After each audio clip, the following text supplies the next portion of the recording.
Isang bagong bisikleta ang tinangay ng isang lalaki sa Quezon City. Ang kawatan nakigamit pa ng palikuran sa bahay ng biktima.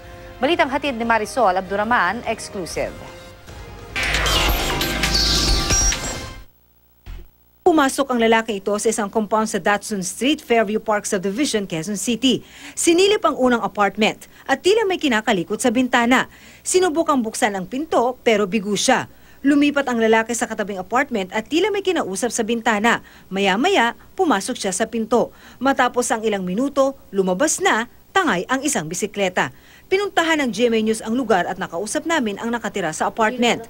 Ang 13 taong gulang na batang si Joey, di niya tunay na pangalan, ang naiwang mag-isa raw sa apartment.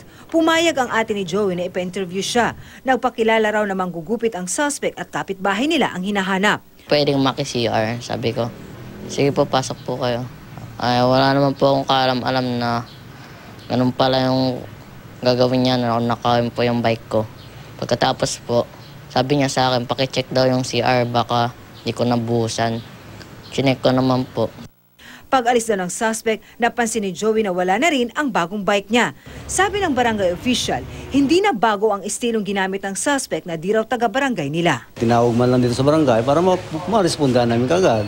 Malaking bagay sa pagresolba ng mga krimen, gaya na lamang ng pagnanakaw, ang mga kuha sa CCTV camera. Pero dapat din daw itong agad ipagbigay alam sa barangay o sa mga kinauukulan.